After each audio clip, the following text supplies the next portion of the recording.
My name is Mary, and I have lived most of my life in Ohio. I never thought that one day I would sit down and tell this story, but life has a way of surprising us in ways we never imagine.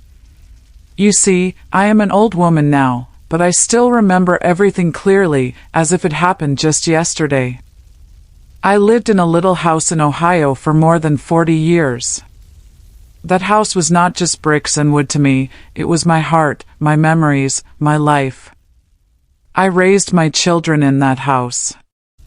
I cooked meals in that little kitchen, and I watched my children run down the hallway when they were small. Every corner of that house held laughter, tears, love, and years of my story. My husband and I bought that house when we were young, full of hope, and ready to build a life together. He is gone now, God rest his soul, but every memory of him stayed alive in that house. The chair where he used to sit, the table we used for family dinners, the garden he planted with his own hands, all of it was there. I thought I would live in that house until the Lord called me home. But life doesn't always happen the way we think. My daughter, the one I trusted the most, the one I thought would care for me when I became old, did something I never expected. She sold my house without even asking me. I still feel the sting of it deep in my heart, and it hurts more because it came from my own blood. It all began slowly, in little ways. My daughter would come over and talk about how the house was too big for me. She would look around and say, "Mama, this house is old. You don't need all this space anymore. You should think about moving into something smaller, maybe an apartment, maybe a senior place where you won't have to work so hard." I would listen quietly, but deep inside I knew I wasn't ready. That house was more than walls. It was the place I felt safe, the place where I knew where everything was, the place where I could close my eyes and still hear the voices of my children when they were small. I would tell her, "No, child, I am fine here. This is my home. I can still take care of myself." She would sigh and shake her head, as if I didn't know what was good for me. At first, I thought she was only worried about me. After all, I am old, and sometimes I do get tired. But I didn't see what was behind her words. I didn't see that she was making plans without me. You see, I trusted her completely. I never doubted that she had my best interest at heart. I didn't know that she was thinking about money more than about my feelings. I didn't know that she was already talking to people about selling the house. The day it all happened was like any other. I was sitting in my living room, looking out the window at the tree my husband planted. The leaves were turning gold because it was autumn, and I was thinking about how beautiful Ohio looks in the fall. My daughter came in, and she was all dressed up, more than usual. She sat down and looked at me with a smile that didn't reach her eyes. She said, "Mama, I have some news. Don't be upset." I asked her what it was, and she said, "I sold the house." Just like that. No warning, no asking, no chance for me to say yes or no. She just said it, like it was something simple. My heart stopped. I couldn't believe what I was hearing. I asked her to repeat it, thinking maybe I didn't hear her right. But she said the same thing again. She said the papers were signed, the money was already arranged, and that I had to move out soon. I can't describe the pain that ran through me in that moment. It was like someone had taken a knife and cut right through my chest. My own daughter, the child I carried, the child I nursed and raised, had gone behind my back and sold the only home I ever knew. I felt betrayed. I felt small. I felt like everything I had worked for, everything my husband and I had built, was taken away from me without respect. I asked her why she did it, and she said it was for my own good. She said the house was too much work for me, that I needed to be somewhere easier, that this was the best thing for me. But I could see in her eyes that it wasn't just about me. She was thinking about the money, about the value of the house, about what she could gain. She tried to hug me, but I pushed her away. I couldn't stand to be touched by her at that moment. I went into my bedroom, sat on my bed, and cried like a child. I cried for my husband who wasn't there to protect me. I cried for the walls that had heard my laughter and prayers. I cried for myself, an old woman who suddenly felt like she had no power, no voice, no home. The hardest part was that I didn't know where I would go. She told me she already found a small apartment for me, but it didn't matter. An apartment is not the same as a home. A home is made of love and memories, not just bricks and rent. That night I couldn't sleep. I walked around the house touching everything, the kitchen counter, the curtains, the doors. I whispered to the house like it could hear me, telling it I was sorry, telling it I didn't want to leave, telling it I loved it. I don't know if anyone can understand the pain of losing a home you lived in for most of your life, especially when it's taken by someone you trusted the most. And so, my story begins there, with betrayal, with heartbreak, with the loss of something I thought I would never lose. But life has many chapters, and though this one broke me, it also taught me lessons I never imagined. I will tell you what happened next, how I tried to hold on, how I tried to forgive, and how I found a way to keep going, even when everything seemed lost. The days after my daughter told me she had sold my house were some of the hardest of my life. I woke up each morning and for a few seconds everything felt normal, like it always had been, but then it would hit me all over again, the truth that I no longer had a claim to my own home, the truth that strangers would soon walk through my doors and call it theirs, the truth that my daughter had made this decision without ever giving me the respect of asking. It was like grief, like mourning, because a home is not just a building, it is like a family member, a silent witness that carries the story of your life inside its walls.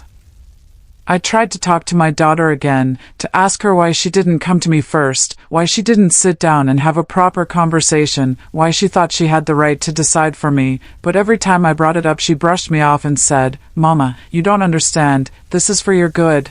I can't let you stay here alone, you'll be safer in a smaller place." I wanted to scream, but this is not just about safety, this is about my heart, my soul, my dignity. But the words choked in my throat because I knew she wouldn't hear them. She thought she knew better, and I was left powerless. Neighbors started noticing things. One afternoon, Mrs. Clark, who lived down the street, came to visit. She had seen the real estate signs outside, and she looked at me with worried eyes. "Mary, what's happening? Are you selling the house?" she asked. I couldn't even answer her properly because my voice trembled. I told her my daughter had arranged everything, and she shook her head in disbelief. "But this is your home, you've lived here longer than anyone else on the street." "How could she do that?" she whispered. I had no answer. I felt embarrassed, like a child who had lost something they were supposed to protect. I felt like people would look at me and think I was weak, that I couldn't even control what happened to my own life. But what could I do? The papers were signed, and the law was not on my side. My daughter had managed everything through her name, and somehow she had taken the power from me when I wasn't paying attention. Every day became a goodbye. I walked through the rooms slowly, touching the walls, opening closets, remembering moments that happened there. In the kitchen, I remembered all the pies I baked for my children when they were little. I could still hear their laughter as they licked the bowls. In the living room, I remembered the Christmas mornings, the sound of wrapping paper tearing, the way the tree lights glowed against the window. In the hallway, I remembered when my children used to run up and down, chasing each other until I would scold them for making too much noise.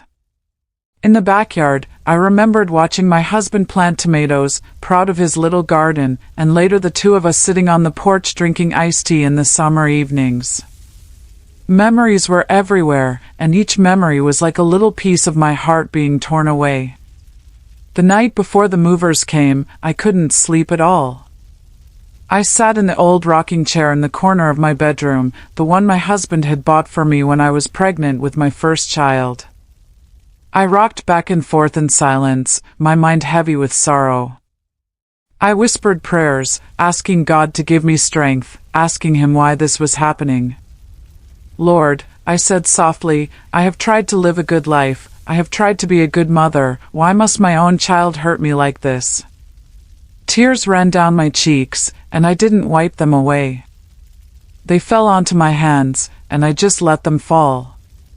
It was a long, lonely night, and I knew that when the sun rose, my world would never be the same. When the movers came, it felt like strangers were tearing apart my life piece by piece.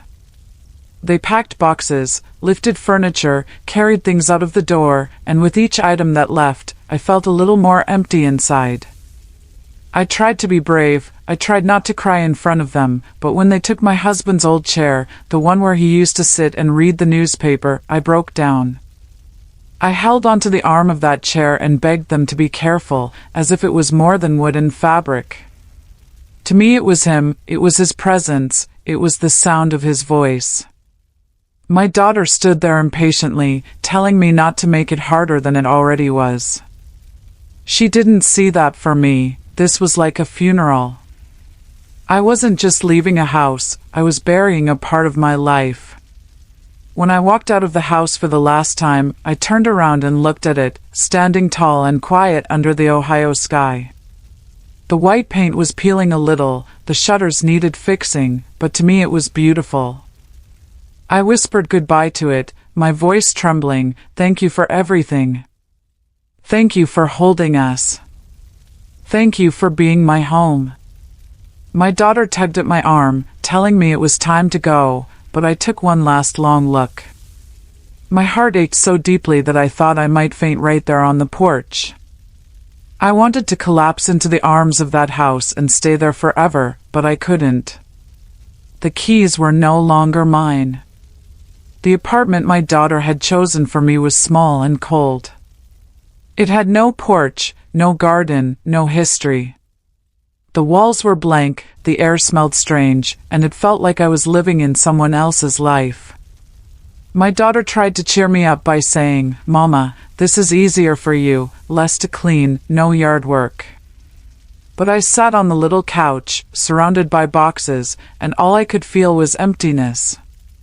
That night I lay in bed staring at the ceiling, and I felt like my whole world had been stolen. I kept asking myself, how could my own daughter do this to me? Did she forget all the sacrifices I made for her, all the nights I stayed up when she was sick, all the times I gave her my last dollar so she could have what she wanted? How could she, of all people, treat me like I didn't matter? I was angry, but more than anger, I was broken. I tried to tell myself to forgive, because she was still my child, but forgiveness does not come easily when the wound is fresh. I wanted to believe that maybe, just maybe, she really thought she was helping me. But deep inside, I felt that she had been thinking of herself, of money, of convenience, of things that had nothing to do with my heart. And in that little apartment, sitting on that strange couch, I realized something important. I was not just losing a home, I was losing the trust one had in my daughter. And that was the hardest loss of all. The first few weeks in that little apartment felt like I was living in someone else's skin. I woke up each morning and for a moment I would forget where I was, then I would open my eyes and see the strange walls and the unfamiliar window, and I would remember, with a heavy heart, that I no longer belonged to my own home. I tried to make it feel like mine. I put up some curtains, I placed my husband's photograph on the little table beside the bed, and I unpacked the dishes I had kept from my kitchen, but it was not the same. You cannot build 40 years of memories in one day. Every sound was different, every smell was different, and I felt like a guest in a place that didn't want me. I would walk around in circles, looking for something to do, but I had no garden to water, no porch to sweep, no familiar neighbors to wave at. It was like my life had been cut in half. My daughter came by often at first, trying to check on me, but each visit was filled with tension. She would bring me groceries and smile as if everything was fine, but inside I was boiling with unspoken words. I wanted to shout at her, to tell her she had stolen my peace, that she had broken something in me that could never be fixed, but when I looked at her face, I saw the little girl I once held in my arms, and my anger turned into sorrow. I would just sit there quietly while she talked, nodding at her words but not really listening, because my heart was too heavy to hear. One night, I sat alone in that apartment with the lights off, holding an old photo album. I turned the pages slowly, looking at the faces of my children when they were young, looking at my husband smiling with pride on the day we bought that house. In one picture, we were standing on the porch with the sold sign in front, our arms around each other, our eyes bright with hope. That was the happiest day of our young life, and now, so many years later, the house was gone and another sold sign, only this time it was not a beginning but an end. I cried quietly, hugging the album to my chest, and I asked myself if my life had any meaning left without that house, without the place where all those memories were born. I felt empty, like a tree that had been uprooted and left to wither. Days turned into weeks, and the loneliness grew heavier. In my old house, neighbors would stop by, sometimes just to bring me a pie, sometimes just to sit on the porch and chat. In the apartment, nobody knew me, nobody cared. People passed by in the hallway without a smile, doors opened and shut but no one spoke. I was surrounded by silence, a silence that pressed against my heart and made me feel invisible. I tried to distract myself by knitting, by reading, by listening to the radio, but everything felt hollow. The laughter of my grandchildren was no longer in my ears, the smell of my husband's garden was no longer in my nose, the warmth of home was gone. One Sunday, I decided to visit the church I had been going to for years. It was the same church near my old neighborhood, so I had to take a bus to get there now. When I walked inside, I saw familiar faces, people who had known me for decades. They asked where I was living now, and when I told them, I could see the sadness in their eyes. Some of them had heard about what happened, others were shocked, but all of them showed me kindness. After the service, one of the ladies from the choir hugged me tight and said, "Mary, remember that no matter where you live, God is still with you." Her words touched me, but they also made me ache, because I wanted to believe that God was still close, but my pain made him feel far away. Still, I held on to her words like a lifeline, because faith was all I had left. My daughter thought I would get used to the apartment, but I didn't. I tried, but I couldn't. The walls closed in on me, the days were long and lonely, and every night I dreamed of my house. Sometimes I dreamed I was walking through the old kitchen, smelling fresh bread in the oven. Sometimes I dreamed I was out in the yard with my husband, planting flowers in the springtime. And then I would wake up, staring at the blank ceiling of the apartment, and the loss would hit me all over again. It was a wound that never healed, and every day it opened fresh. One day, I gathered the courage to ask my daughter a question I had been holding back. I said, "Child, why didn't you ask me first? Why didn't you sit with me and talk about this before you sold the house?" She looked uncomfortable, and for a moment her eyes darted away from mine. Then she said, "Mama, I thought you wouldn't agree, and I didn't want to fight with you. I knew it was the best choice, so I just did it." Her words cut me deep, because what she was really saying was that my voice didn't matter, that my choice didn't matter, that she knew better than me. She had taken away my right to decide about my own life. I told her softly, "Do you know what you took from me? You didn't just sell a house. You sold my memories, my comfort, my safe place. You sold the last piece of your father I had left. And you did it without giving me the dignity of a say." Tears filled my eyes, and for a moment I thought she would cry too, but she just sat there in silence. That night I couldn't sleep again. I lay in bed and thought about forgiveness. I knew the Bible tells us to forgive. I knew holding on to anger would only poison me, but forgiveness is not something you can switch on and off like a light. Forgiveness takes time, and I wasn't ready.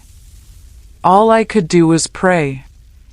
I prayed for strength, I prayed for patience, and I prayed that one day my daughter would understand what she had done. And so, life in that little apartment went on, each day heavy with memories of the home I had lost, each night filled with dreams of what once was. I didn't know then what the future would hold, but I knew one thing: even if I no longer had my house, I still had my story. And sometimes, when life takes everything else, the only thing left is the story we carry in our hearts. As the months went by, I began to see how much the loss of my house had changed me. I was not the same woman I had been before. I used to be strong, I used to feel steady, grounded, like a tree with deep roots in the soil of Ohio. But now I felt like a leaf carried by the wind, drifting without direction, without a place to land. My daughter thought I was settling into the apartment, but inside I was falling apart. I tried to keep busy, but everything reminded me of what I had lost. When I cooked in the tiny kitchen, I missed the wide counters and the smell of my husband's herbs that used to grow just outside the back door. When I sat by the window, I missed the sound of children playing on the street I had known for 40 years. Even the silence in the apartment was different. It was cold, heavy, and empty, not the warm silence of a home filled with love. I often sat alone, asking myself if maybe I was being too sentimental, if maybe I was holding on to the past too tightly. But then I would remember how my daughter had gone behind my back, how she had made the choice for me, and I knew it wasn't just about the house. It was about respect, about dignity, about trust. That was the wound that hurt the most. Sometimes I would visit the old neighborhood just to walk by the house. I told my daughter I was going to church or to see a friend, but instead I would take the bus and get off a few streets away, then slowly make my way to the place I used to call home. The first time I did it, I thought maybe it would bring me peace, but it only deepened the ache inside. A new family had moved in. They had children who left toys scattered in the yard, and their laughter echoed in the air. The house looked alive, but it no longer belonged to me. I stood across the street, watching the curtains flutter in the windows, and I remembered all the times I had stood in that very window waving goodbye to my children as they left for school. Tears filled my eyes, and I had to turn away before someone noticed me. It felt strange, like I was a stranger looking at my own life from the outside. That house, my house, was now someone else's, and I had no place there anymore. One day, as I stood outside the church after service, an old friend named Martha came up to me. She had lived near me for years, and she knew about what had happened. She took my hands in hers and said gently, "Mary, I know it hurts, but you must find peace. A house is only walls, but your heart is still yours. Don't let this break you." Her words were kind, but they didn't ease the pain. I nodded politely, but deep inside I thought, she doesn't understand. That house was my heart. That house was my husband, my children, my life.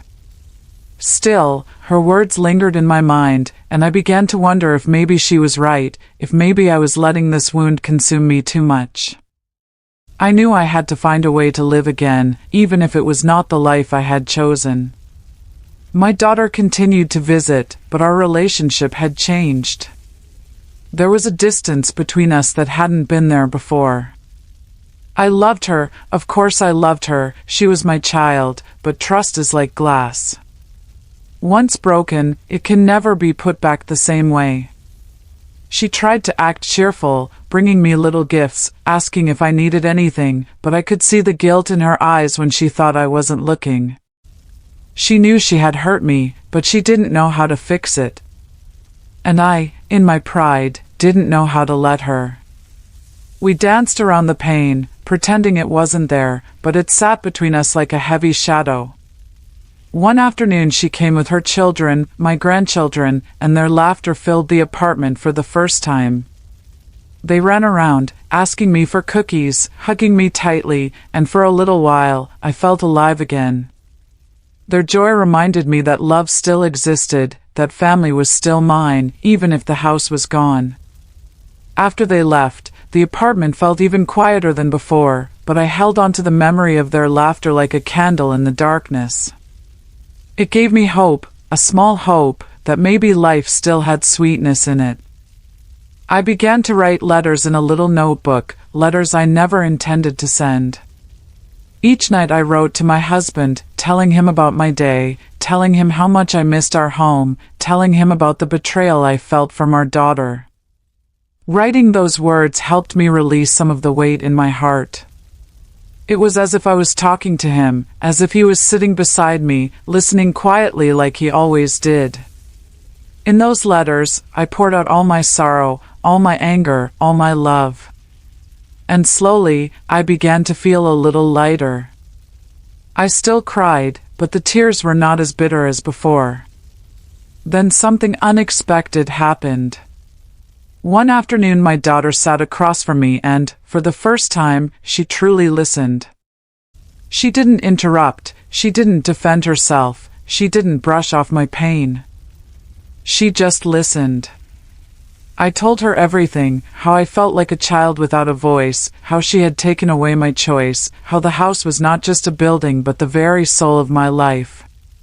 Tears filled my eyes, and for once, tears filled hers too. She reached out and took my hand and said, "Mama, I'm sorry. I thought I was doing the right thing, but I see now that I hurt you. I see now that I took away more than just a house." For the first time since it all happened, I felt a small crack of light in the darkness. She had finally admitted what I had needed to hear. She had finally said the words, "I'm sorry." That night I lay in bed and thought about forgiveness again. It still wasn't easy, but now it felt possible. My heart was still broken, but her apology was like a gentle hand on a wound. It didn't heal it, but it soothed it a little. I whispered a prayer, asking God to help me let go of the bitterness, asking Him to give me the strength to forgive, not because I had forgotten, but because I wanted peace. Life in the apartment was still lonely, still different, but something inside me had shifted. For the first time, I began to believe that maybe, just maybe, I could find a new kind of peace, not in the walls around me, but in the love I still carried for my family. I didn't know if the scar would ever fade, but I knew I had to try.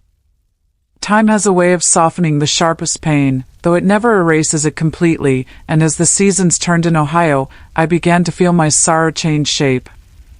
It was still there, but it was not as raw as before. The first winter in the apartment was hard. I had always loved winters in my old house. I used to sit by the big window in the living room and watch the snow fall on the trees in the yard. My husband and I would shovel the walkway together, laughing when the snow got too high, and then we would come inside for hot cocoa by the fire. In the apartment, there was no fire, no yard, no sound of the shovel scraping the path.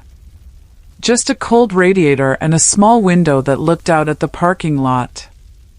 I would sit there wrapped in a blanket, watching strangers come and go, and the silence would weigh heavily on me. But I began to remind myself that even though I lost my home, I hadn't lost everything. I still had my children and my grandchildren, I still had my memories, and most importantly, I still had God. Sometimes I would close my eyes and imagine that He was sitting with me, reminding me that even if the world around me changed, He never would. That thought gave me a little strength. One day in the spring, I received a letter from an old neighbor, Mrs. Clark, who had moved to Florida to live near her daughter. She wrote that she missed our neighborhood, that she thought often of the block parties and the afternoons we spent together drinking tea. At the end of her letter, she wrote, "Mary, home is not just the place you live, it is the people you carry in your heart." I read those words over and over, and they began to sink into me. Maybe she was right. Maybe home wasn't only about the walls and the roof, maybe it was about the love we built inside those walls. And even though I was no longer living in my old house, the love I shared with my family there was still mine, locked safely in my heart where no one could sell it, not even my daughter. That thought brought me a little comfort, though the ache never fully left. My daughter tried harder after her apology. She would take me to lunch, she would sit with me longer, she would ask me about my memories. One afternoon she brought me a box she had found in storage. Inside were old photographs, my husband's tools, and a quilt I had made when the children were small. The moment I saw those things, I burst into tears. They were little pieces of my old life, treasures that carried the scent and the touch of home. She sat beside me, holding my hand as I cried, and she said, "Mama, I can't bring back the house, but I can help you keep the memories alive." For the first time, I felt that maybe she understood. I knew she could never undo what had been done, but I began to see that she wanted to mend what had been broken. Still, there were moments of bitterness. Sometimes I would wake up from a dream about the old house, and the anger would come rushing back like a storm. I would think of how easily she had signed those papers, how quickly she had made a decision that wasn't hers to make, and I would feel that sting again. Forgiveness, I realized, was not something you do once. It was something you had to choose again and again, every time the pain rose up. And some days, I chose forgiveness. Other days, I didn't. That was the truth. But each time I prayed, I asked God to help me forgive more and resent less, because I didn't want my heart to turn cold in my old age. I wanted to leave this world with love still inside me, not anger. The grandchildren became my biggest joy. They would come and visit, filling the apartment with laughter, and I would bake cookies with them just like I used to in the old house. One day, my little grandson asked, "Grandma, why don't you live in the big house anymore?" His innocent question pierced me, but I smiled gently and said, "Because sometimes in life we have to move on, even when it's hard. But home is not just a house, sweetheart. Home is where the people you love are." He nodded as if he understood, and in that moment I realized I was teaching him something important. Maybe this was part of the reason I had to go through this pain, so I could teach the next generation that love matters more than walls, that kindness matters more than property, that respect matters more than money. Slowly, I began to make the apartment my own. I put up the quilt on the wall, I planted a small pot of flowers by the window, and I started inviting a neighbor over for tea. She was a widow too, and she understood the loneliness of living in a place that didn't feel like home. We shared stories, we prayed together, and little by little, the apartment didn't feel so empty anymore. It still wasn't my house, but it was a place where I could breathe. Looking back, I realized that my daughter's choice had broken me, but it had also forced me to see how strong I really was. I thought I couldn't survive without my house, but here I was, still standing, still living, still loving. Life had taken something from me, but it hadn't taken everything. My husband's love was still with me in memory, my children and grandchildren were still in my life, and my faith was still holding me steady. I had lost my house, but I hadn't lost myself. That was the lesson I began to hold on to. And as I sat one evening by the little window, looking out at the Ohio sky, I whispered to myself, "Home lives in me." It wasn't easy to accept, but it was the truth. The house was gone, but my story was not. And as long as I had breath, I would keep telling it, not with bitterness, but with the hope that maybe someone else would hear it and remember to treat their parents with more care, with more respect, with more love. Because in the end, we do not take houses with us when we leave this world, we only take the love we gave and the love we received. As time went on, I began to see how life tests us in ways we never expect. I thought my greatest challenge was behind me when I buried my husband, but losing my house without a choice turned out to be another cross I had to carry. And yet, with each passing day, I also learned that pain can turn into wisdom if you let it. I started to notice small blessings that I had overlooked before. The neighbor who knocked on my door with soup when I was sick, the kind bus driver who always waited an extra minute so I wouldn't miss my stop, the little moments of laughter with my grandchildren when they visited, all of these became treasures that reminded me that life still had good in it. But even with those blessings, I could not deny that there were nights when the pain still came back strong. Sometimes I would sit in the quiet apartment, holding an old photograph, and feel like my heart was being squeezed. I would ask myself again and again, why did my daughter do it this way? Why didn't she trust me to decide for myself? And though she had said she was sorry, and though I believed her apology was real, forgiveness does not erase memory. I still carried the scar. One spring afternoon, I went back to visit the neighborhood again. I had told myself many times not to do it anymore because it always brought me pain, but something inside me wanted to see it, just one more time. When I walked down that familiar street, I felt the air change. I could almost hear the laughter of my children playing tag, I could almost smell the bread baking in the oven, I could almost see my husband waving at me from the porch. But when I reached the house, I froze. The new owners had painted it a different color, and there were new flowers in the yard. It looked lovely, but it no longer looked like my home. For a moment, I stood there and let the tears fall, but then I did something different. I whispered a blessing over that house. I said softly, "May this home be filled with love, may it bring joy to this family, may it protect their children like it once protected mine." And as I said those words, something shifted in me. For the first time, I felt a little release, as if by blessing that house, I was letting go of the grip it had on me. After that day, I decided to live more in the present. I started joining activities at the church again, going to Bible study, singing hymns with other ladies, and helping at the food pantry. Serving others gave me purpose. It reminded me that even though I was old, I still had something to give. I would see young mothers come to the pantry, worried about how to feed their children, and I would smile and tell them, "I know it's hard now, but you'll get through it." And in their eyes, I would see the reflection of the young woman I once was, struggling but hopeful. Helping them healed a part of me, because it turned my pain into compassion. My daughter began to notice the change in me. One day she said, "Mama, you seem lighter these days. Are you really okay?" I looked at her for a long time before answering. I told her, "Child, I will never forget what happened. I will never stop missing my home. But I am learning that I can't live in sorrow forever. I have to keep going, and I have to love you, because love is stronger than pain." She cried when I said that, and I could see she was relieved.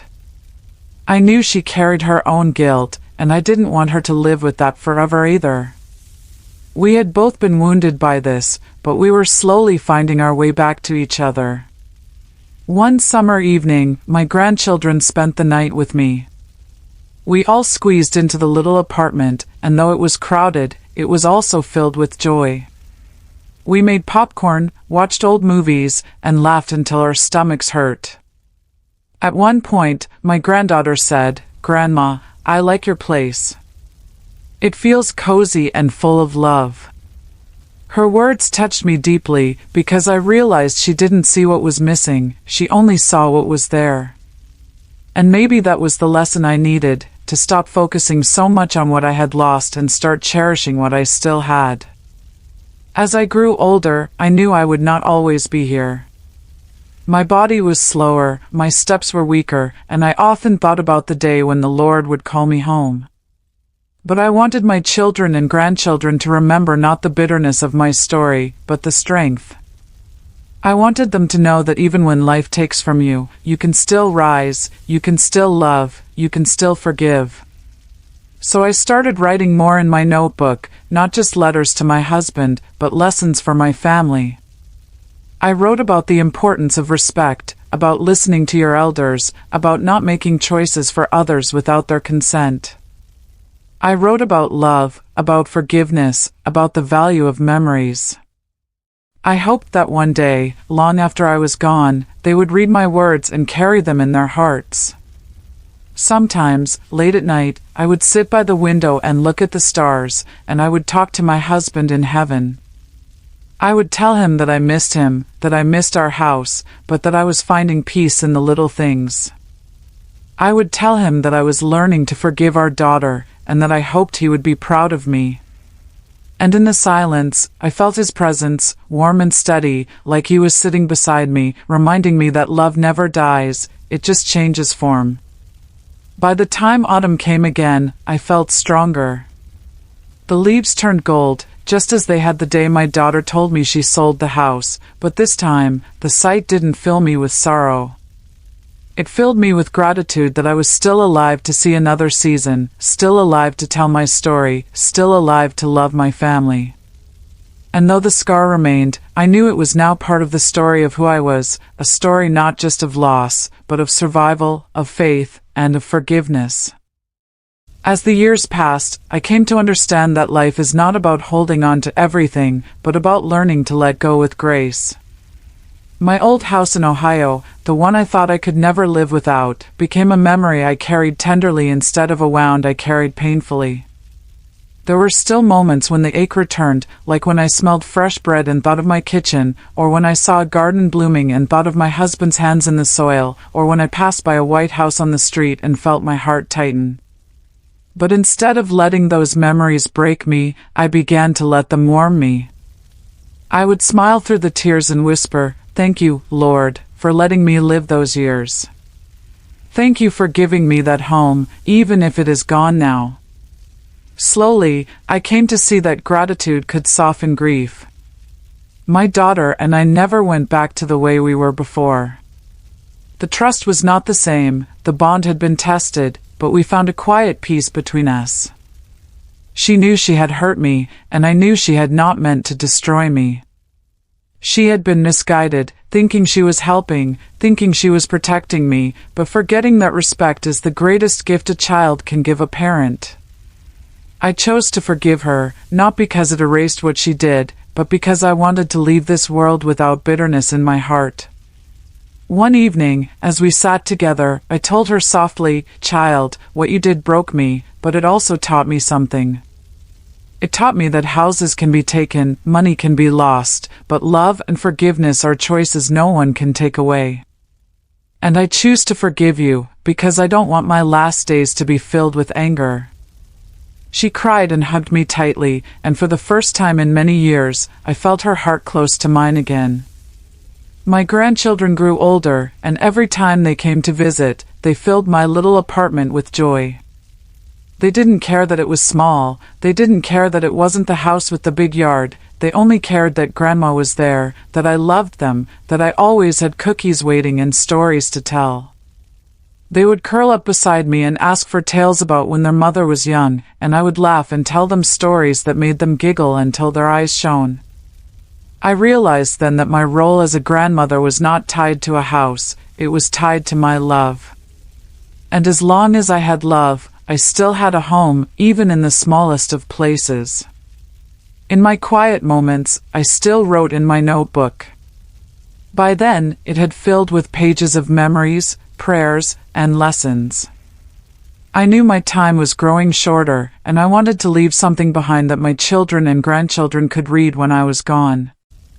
I wanted them to know my heart, not just my sorrow. I wrote about the joy of raising a family, the laughter that filled our home, the lessons I learned about forgiveness, and the pain of betrayal.